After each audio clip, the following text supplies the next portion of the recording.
अथ श्री विष्णु अष्टोत्तर शतनामी स्तोत्रम्। हरिः ओम्। अष्टोत्तर शतं नाम्नां विष्णोरतुलतेजसः यस्य श्रवणमात्रेण नरो नारायणो भवेत्। विष्णुर्जिष्णुर्वषट्कारो देवदेवो वृषाकरिः दामोदरो दीनबन्धुरादिदेवोदिते स्तुतः। पुण्डरीकः परानन्दः परमात्मा परात्परः परशुधारी विश्वात्मा कृष्णः कलिमलापः।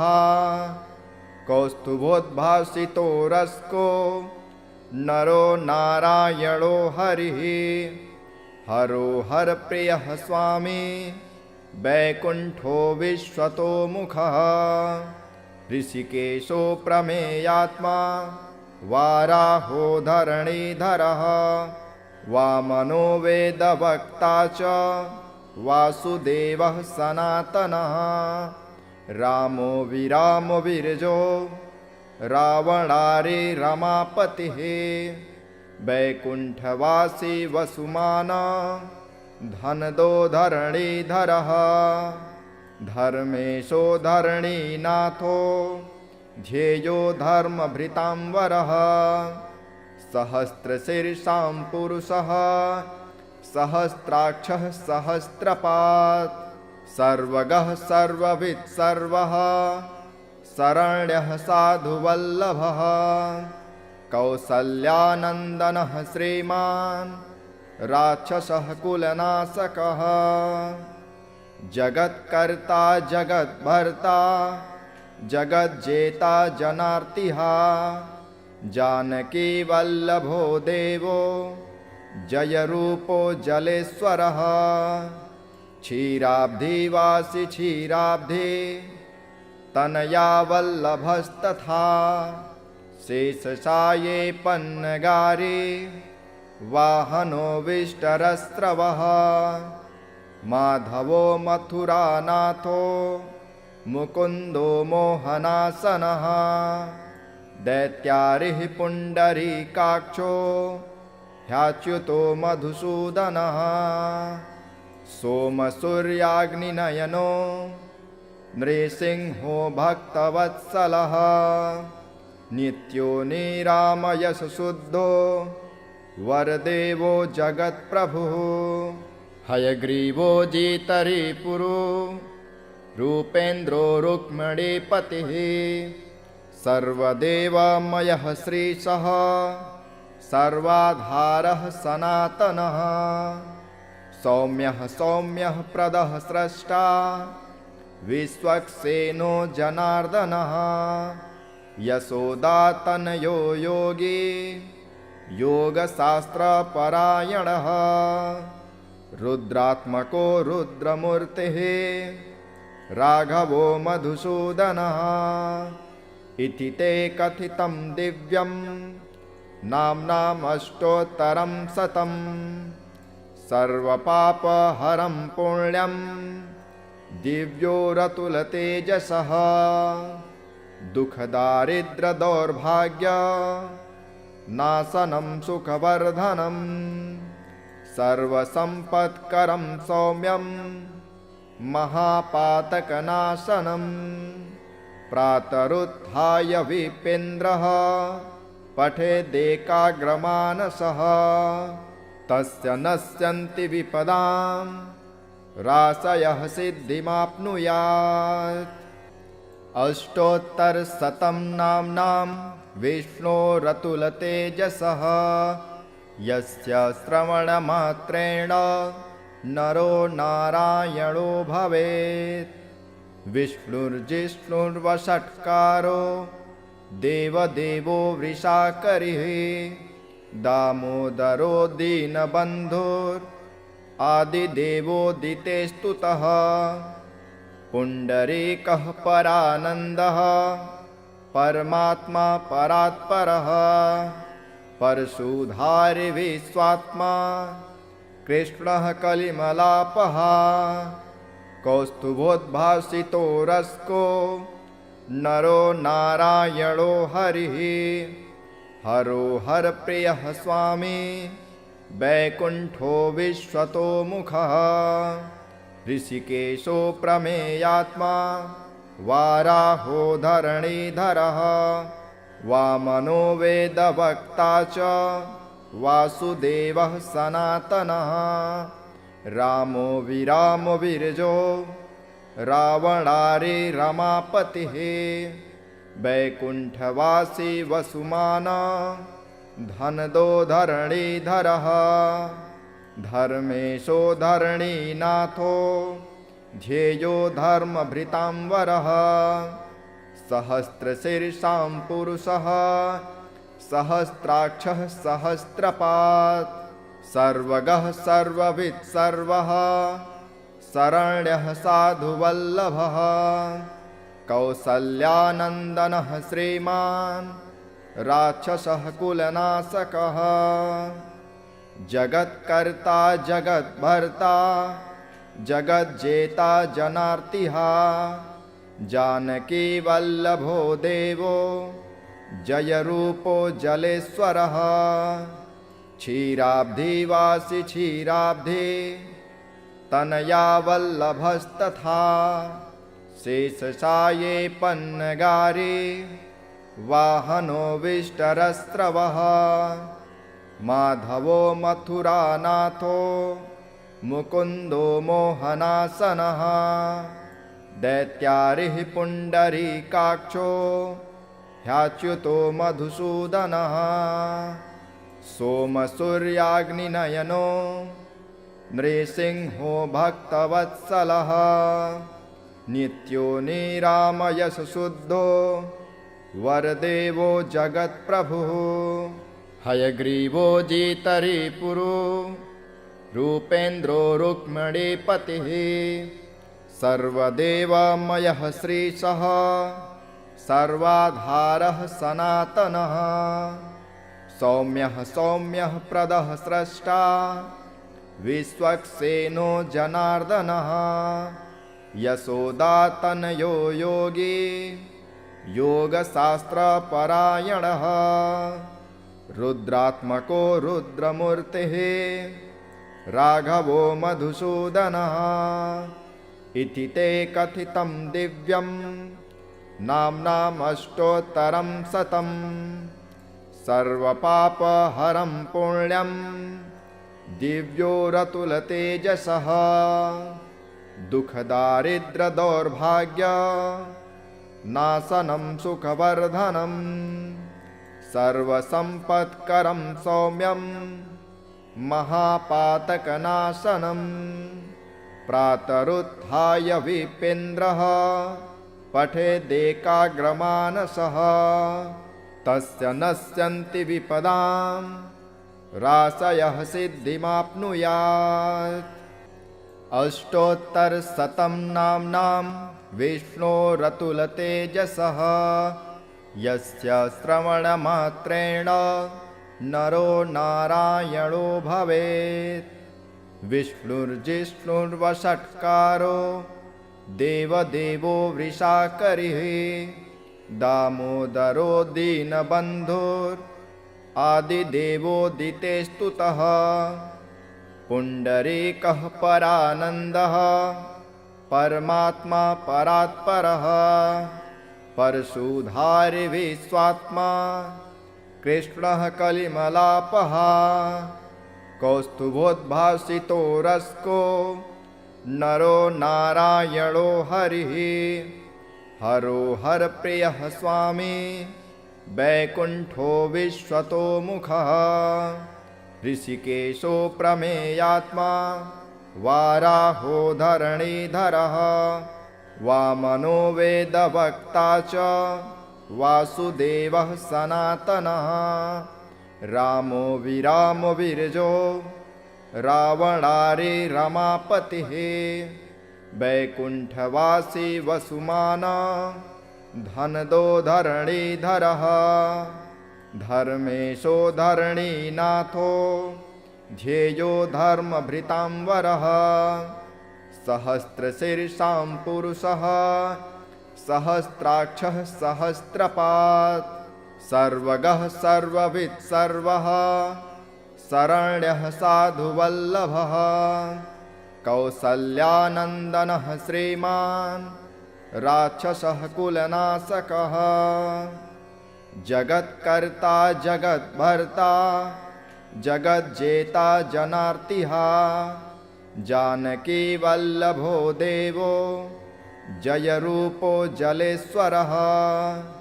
क्षीराब्धिवासी क्षीराब्धि तनया वल्लभस्तथा शेषशाये पन्नगारे वाहनो विष्टरस्रवः माधवो मथुरानाथो मुकुन्दो मोहनासनः दैत्यारिः पुण्डरीकाक्षो ह्याच्युतो मधुसूदनः सोमसूर्याग्निनयनो नृसिंहो भक्तवत्सलः नित्यो निरामयशुद्धो वरदेवो जगत्प्रभुः हयग्रीवो जितरिपुरो रूपेन्द्रो रुक्मिणीपतिः सर्वदेवमयः श्रीशः सर्वाधारः सनातनः सौम्यः सौम्यः प्रदः स्रष्टा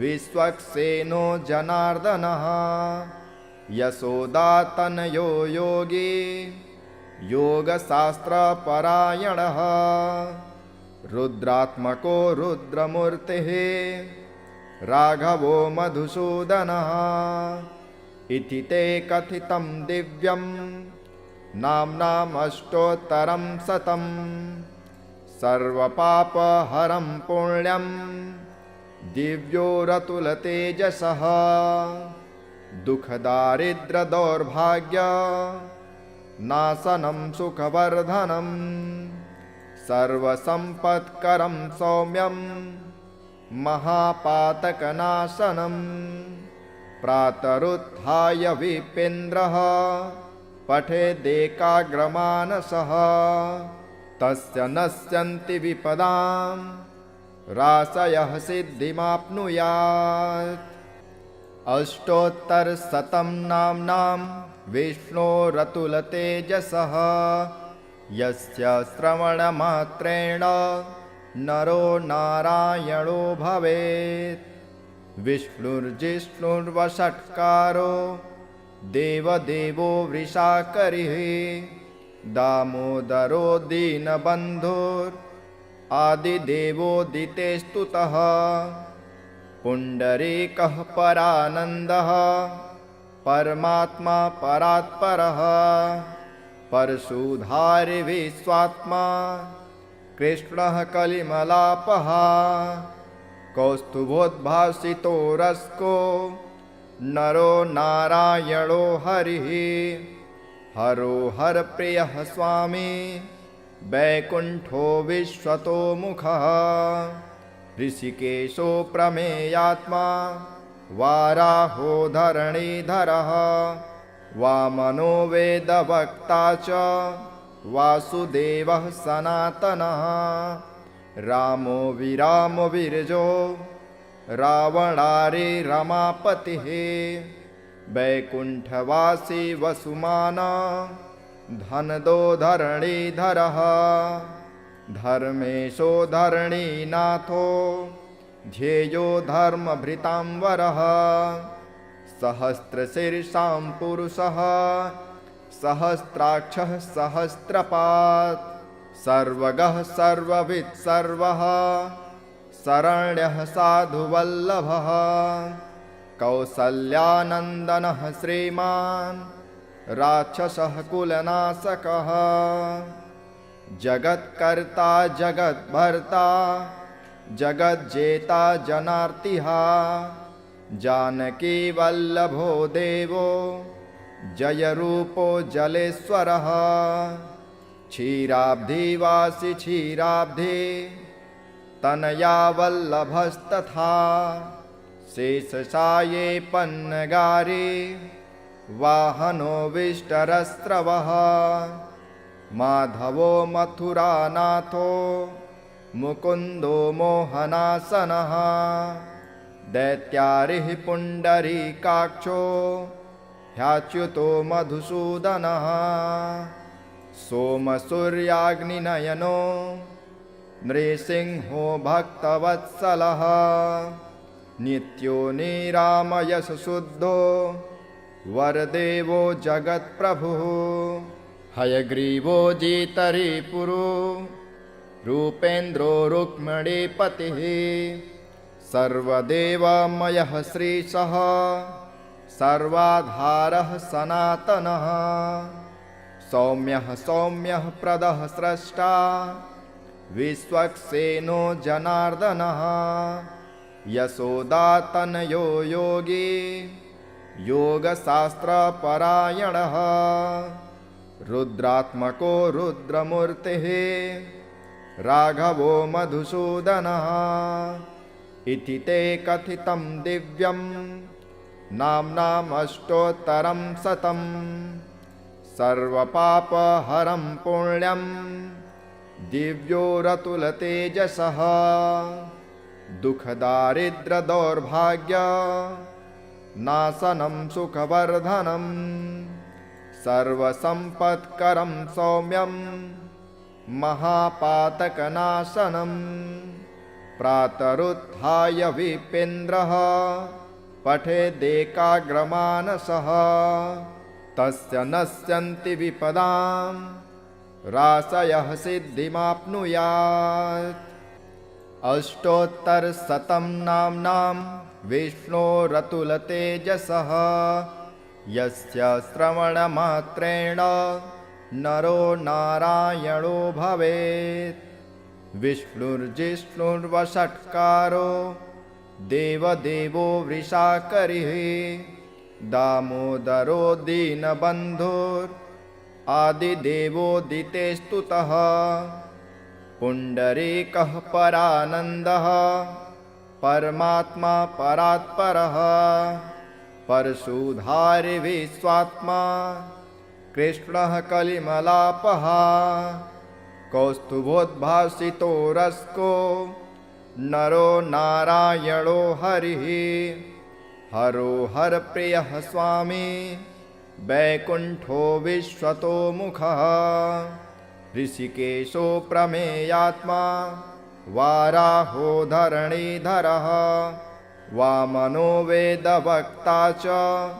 वासुदेवः सनातनः रामो विरामो विरजो रावणारि रमापतिः वैकुण्ठवासी वसुमाना धनदो धरणीधरः धर्मेशो धरणीनाथो ध्येयो धर्मभृतांवरः सहस्रशीर्षां पुरुषः सहस्राक्षः सहस्रपात् सर्वगः सर्ववित् सर्वः शरण्यः साधुवल्लभः कौसल्यानन्दनः श्रीमान् राक्षसः कुलनाशकः जगत्कर्ता जगद्भर्ता जगज्जेता जनार्तिः जानकी वल्लभो देवो जयरूपो जलेश्वरः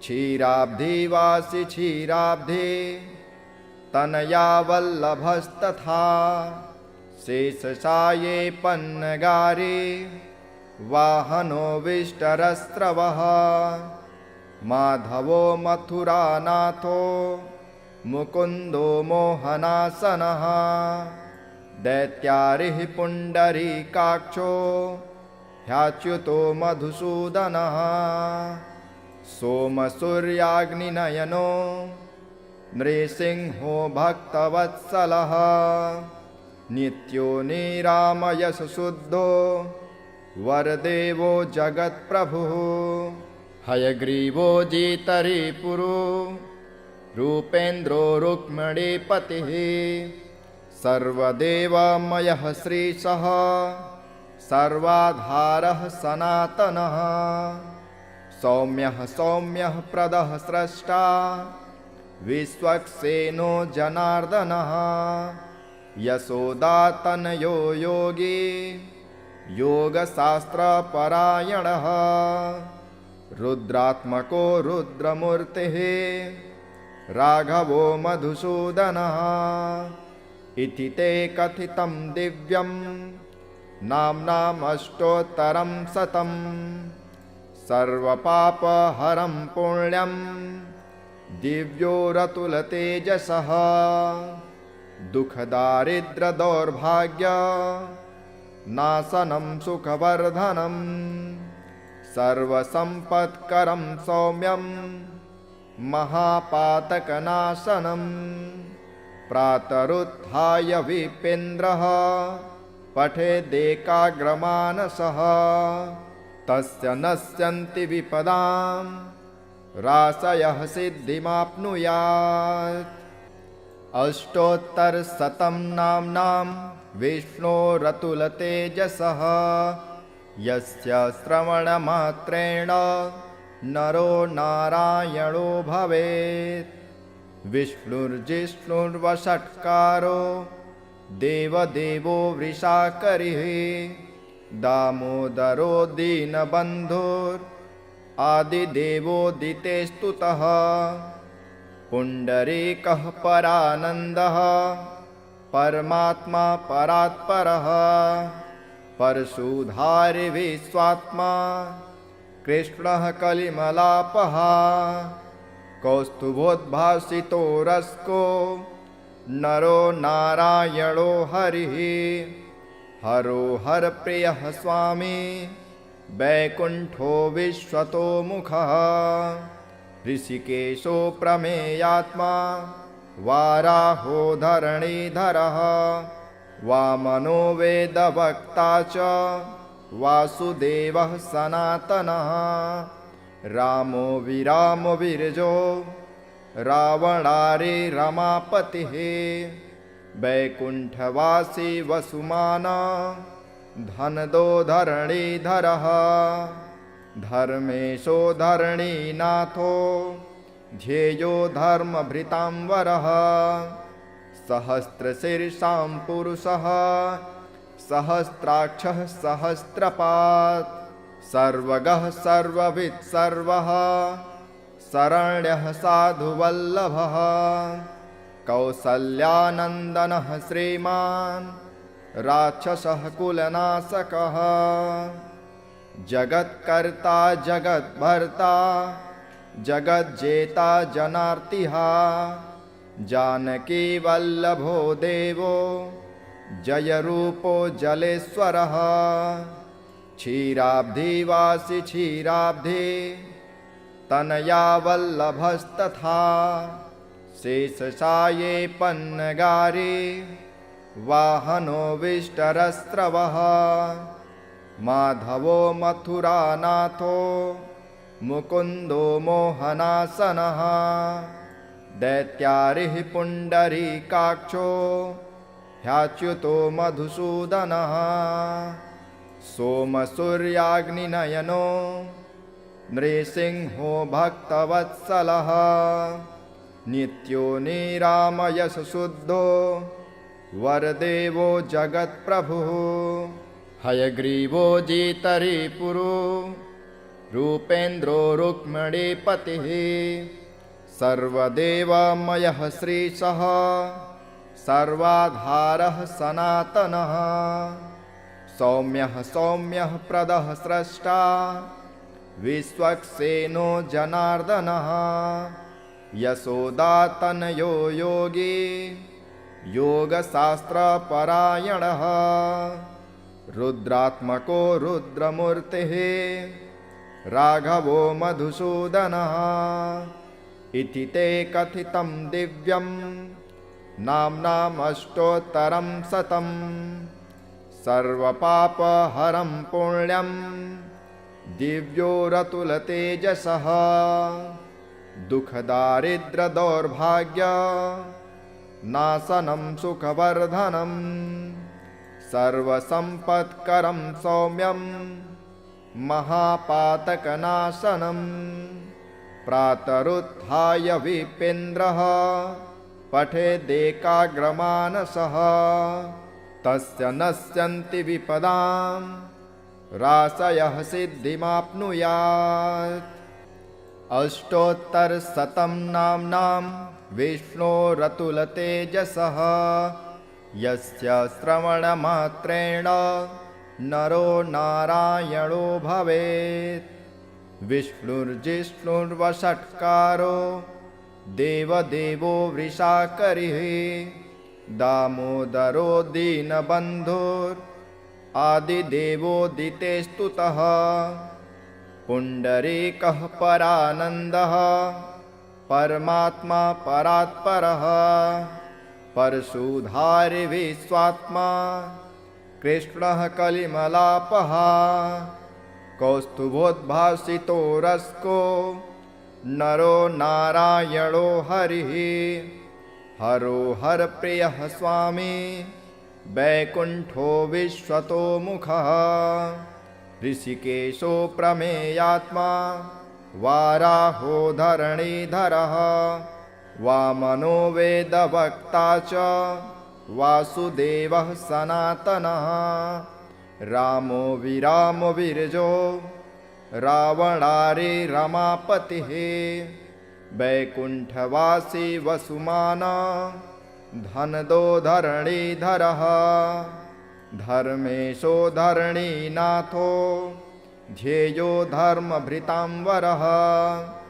सहस्रशीर्षां पुरुषः सहस्राक्षः सहस्रपात् सर्वगः सर्ववित् सर्वः शरण्यः साधुवल्लभः। कौसल्यानन्दनः श्रीमान् राक्षसः कुलनाशकः। जगत्कर्ता जगद्भर्ता जगज्जेता जनार्तिः जानकी वल्लभो देवो जयरूपो जलेश्वरः। क्षीराब्धिवासी क्षीराब्धि तनया वल्लभस्तथा शेषशाये पन्नगारी वाहनो विष्टरस्रवः। माधवो मथुरानाथो मुकुन्दो मोहनासनः।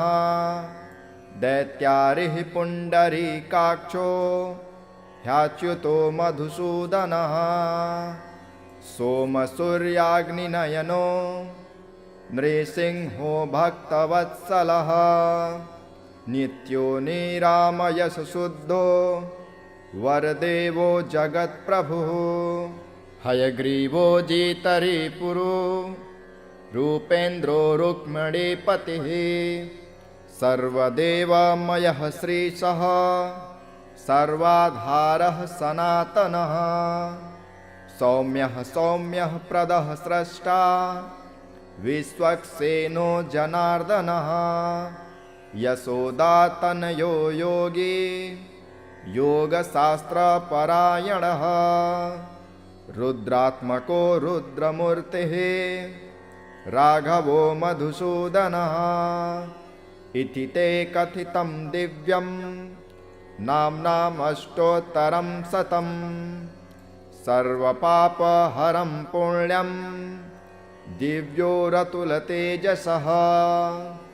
दुःखदारिद्र्यदौर्भाग्य नाशनं सुखवर्धनं। सर्वसम्पत्करं सौम्यं महापातकनाशनं। प्रातरुत्थाय विपेन्द्रः पठेदेकाग्रमानसः तस्य नश्यन्ति विपदां राशयः सिद्धिमाप्नुयात्। अष्टोत्तरशतं नाम्नां विष्णोरतुलतेजसः यस्य श्रवणमात्रेण नरो नारायणो भवेत्। विष्णुर्जिष्णुर्वषट्कारो देवदेवो वृषाकरिः दामोदरो दीनबन्धुरादिदेवोदिते स्तुतः। पुण्डरीकः परानन्दः परमात्मा परात्परः परशुधारि विश्वात्मा कृष्णः कलिमलापः कौस्तुभोद्भासितो रस्को नरो नारायणो हरिः हरो हरप्रियः स्वामी वैकुण्ठो विश्वतो मुखः ऋषिकेशो प्रमेयात्मा वाराहो धरणीधरः वामनो वेदवक्ता च वासुदेवः सनातनः रामो विरामो विरजो रावणारि रमापतिः वैकुण्ठवासी वसुमाना धनदो धरणीधरः धर्मेशो धरणीनाथो ध्येयो धर्मभृतांवरः सहस्रशीर्षां पुरुषः सहस्राक्षः सहस्रपात् सर्वगः सर्ववित् सर्वः शरण्यः साधुवल्लभः कौसल्यानन्दनः श्रीमान् राक्षसः कुलनाशकः जगत्कर्ता जगद्भर्ता जगज्जेता जनार्तिः जानकी वल्लभो देवो जयरूपो जलेश्वरः क्षीराब्धिवासी क्षीराब्धि तनया वल्लभस्तथा शेषशाये पन्नगारे वाहनो विष्टरस्रवः माधवो मथुरानाथो मुकुन्दो मोहनासनः दैत्यारिः पुण्डरीकाक्षो ह्याच्युतो मधुसूदनः सोमसूर्याग्निनयनो नृसिंहो भक्तवत्सलः नित्यो निरामयशुद्धो वरदेवो जगत्प्रभुः हयग्रीवो जितरिपुरो रूपेन्द्रो रुक्मिणीपतिः सर्वदेवमयः श्रीशः सर्वाधारः सनातनः सौम्यः सौम्यः प्रदः स्रष्टा विश्वक्सेनो जनार्दनः यशोदातनयो योगी योगशास्त्रपरायणः रुद्रात्मको रुद्रमूर्तिः राघवो मधुसूदनः इति ते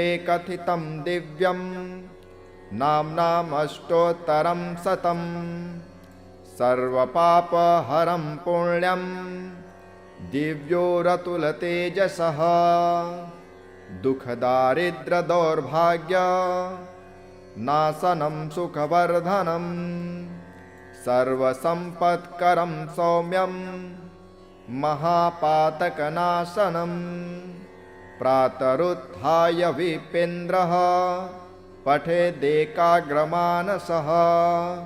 तस्य नश्यन्ति विपदां राशयः सिद्धिमाप्नुयात् अष्टोत्तरशतं नाम्नां विष्णोरतुलतेजसः यस्य श्रवणमात्रेण नरो नारायणो भवेत् विष्णुर्जिष्णुर्वषट्कारो देवदेवो वृषाकरिः दामोदरो दीनबन्धुरादिदेवोदितेस्तुतः पुण्डरीकः परानन्दः परमात्मा परात्परः परशुधारि विश्वात्मा कृष्णः कलिमलापः कौस्तुभोद्भासितो रस्को नरो नारायणो हरिः हरो हरप्रियः स्वामी वैकुण्ठो विश्वतो मुखः ऋषिकेशो प्रमेयात्मा वाराहो धरणीधरः वामनो वेदवक्ता च वासुदेवः सनातनः रामो विरामो विरजो रावणारि रमापतिः वैकुण्ठवासी वसुमाना धनदो धरणीधरः धर्मेशो धरणीनाथो ध्येयो धर्मभृतांवरः सहस्रशीर्षां पुरुषः सहस्राक्षः सहस्रपात् सर्वगः सर्ववित् सर्वः शरण्यः साधुवल्लभः कौसल्यानन्दनः श्रीमान् राक्षसः कुलनाशकः जगत्कर्ता जगद्भर्ता जगज्जेता जनार्तिः जानकी वल्लभो देवो जयरूपो जलेश्वरः क्षीराब्धिवासी क्षीराब्धि तनया वल्लभस्तथा शेषशाये पन्नगारे वाहनो विष्टरस्रवः माधवो मथुरानाथो मुकुन्दो मोहनासनः दैत्यारिः पुण्डरीकाक्षो ह्याच्युतो मधुसूदनः सोमसूर्याग्निनयनो नृसिंहो भक्तवत्सलः नित्यो निरामयशुद्धो वरदेवो जगत्प्रभुः हयग्रीवो जितरिपुरो रूपेन्द्रो रुक्मिणीपतिः सर्वदेवमयः श्रीशः सर्वाधारः सनातनः सौम्यः सौम्यः प्रदः स्रष्टा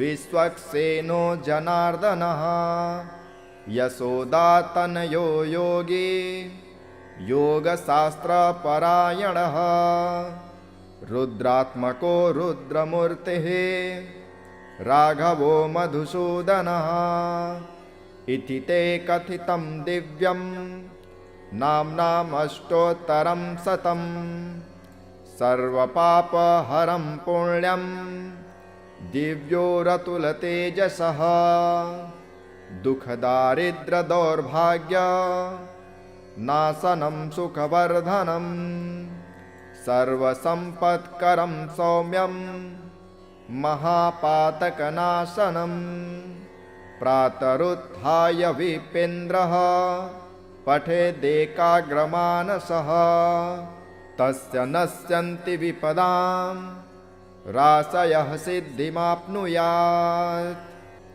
अष्टोत्तरशतं नाम्नां विष्णोरतुलतेजसः यस्य श्रवणमात्रेण नरो नारायणो भवेत् विष्णुर्जिष्णुर्वषट्कारो देवदेवो वृषाकरिः दामोदरो दीनबन्धुरादिदेवोदिते स्तुतः पुण्डरीकः परानन्दः परमात्मा परात्परः परशुधारि विश्वात्मा कृष्णः कलिमलापः कौस्तुभोद्भासितो रस्को नरो नारायणो हरिः हरो हरप्रियः स्वामी वैकुण्ठो विश्वतो मुखः ऋषिकेशो प्रमेयात्मा वाराहो धरणीधरः वामनो वेदवक्ता च वासुदेवः सनातनः रामो विरामो विरजो रावणारि रमापतिः वैकुण्ठवासी वसुमाना धनदो धरणीधरः धर्मेशो धरणीनाथो ध्येयो धर्मभृतांवरः सहस्रशीर्षां पुरुषः सहस्राक्षः सहस्रपात् सर्वगः सर्ववित् सर्वः शरण्यः साधुवल्लभः कौसल्यानन्दनः श्रीमान् राक्षसः कुलनाशकः जगत्कर्ता जगद्भर्ता जगज्जेता जनार्तिः जानकी वल्लभो देवो जयरूपो जलेश्वरः क्षीराब्धिवासी क्षीराब्धि तनया वल्लभस्तथा शेषशाये पन्नगारे वाहनो विष्टरस्रवः माधवो मथुरानाथो मुकुन्दो मोहनासनः दैत्यारिः पुण्डरीकाक्षो ह्याच्युतो मधुसूदनः सोमसूर्याग्निनयनो नृसिंहो भक्तवत्सलः नित्यो निरामयशुद्धो वरदेवो जगत्प्रभुः हयग्रीवो जितरिपुरो रूपेन्द्रो रुक्मिणीपतिः सर्वदेवमयः श्रीशः सर्वाधारः सनातनः सौम्यः प्रदः स्रष्टा विश्वक्सेनो जनार्दनः यशोदातनयो योगी योगशास्त्रपरायणः रुद्रात्मको रुद्रमूर्तिः राघवो मधुसूदनः इति ते कथितं दिव्यं नाम्नामष्टोत्तरं शतं सर्वपापहरं पुण्यं दिव्योरतुलतेजसः दुःखदारिद्र्यदौर्भाग्य नाशनं सुखवर्धनं सर्वसम्पत्करं सौम्यं महापातकनाशनं प्रातरुत्थाय विपेन्द्रः पठेदेकाग्रमानसः तस्य नश्यन्ति विपदां राशयः सिद्धिमाप्नुयात् अष्टोत्तरशतं नाम्नां विष्णोरतुलतेजसः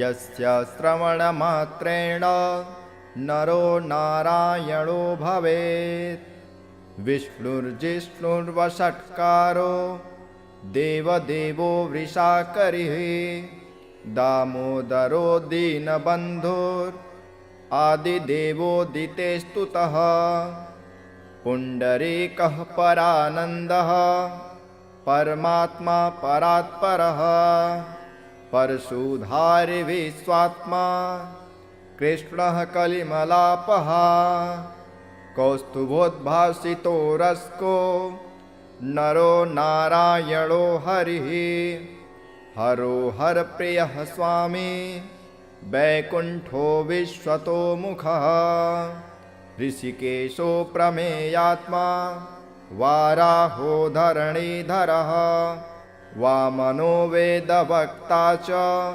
वासुदेवः सनातनः रामो विरामो विरजो रावणारि रमापतिः वैकुण्ठवासी वसुमाना धनदो धरणीधरः धर्मेशो धरणीनाथो ध्येयो धर्मभृतांवरः सहस्रशीर्षां पुरुषः सहस्राक्षः सहस्रपात् सर्वगः सर्ववित् सर्वः शरण्यः साधुवल्लभः कौसल्यानन्दनः श्रीमान् राक्षसः कुलनाशकः जगत्कर्ता जगद्भर्ता जगज्जेता जनार्तिः जानकी वल्लभो देवो जयरूपो जलेश्वरः क्षीराब्धिवासी क्षीराब्धि तनया वल्लभस्तथा शेषशाये पन्नगारे वाहनो विष्टरस्रवः माधवो मथुरानाथो मुकुन्दो मोहनासनः दैत्यारिः पुण्डरीकाक्षो ह्याच्युतो मधुसूदनः सोमसूर्याग्निनयनो नृसिंहो भक्तवत्सलः नित्यो निरामयशुद्धो वरदेवो जगत्प्रभुः हयग्रीवो जितरिपुरो रूपेन्द्रो रुक्मिणीपतिः सर्वदेवमयः श्रीशः सर्वाधारः सनातनः सौम्यः सौम्यः प्रदः स्रष्टा विश्वक्सेनो जनार्दनः यशोदातनयो योगी योगशास्त्रपरायणः रुद्रात्मको रुद्रमूर्तिः राघवो मधुसूदनः इति ते कथितं दिव्यं नाम्नामष्टोत्तरं शतं सर्वपापहरं पुण्यं दिव्योरतुलतेजसः दुःखदारिद्र्यदौर्भाग्य नाशनं सुखवर्धनं सर्वसम्पत्करं सौम्यं महापातकनाशनं प्रातरुत्थाय विपेन्द्रः पठेदेकाग्रमानसः तस्य नश्यन्ति विपदां राशयः सिद्धिमाप्नुयात् इति श्री विष्णुः अष्टोत्तरशतनामस्तोत्रम् सम्पूर्णम्।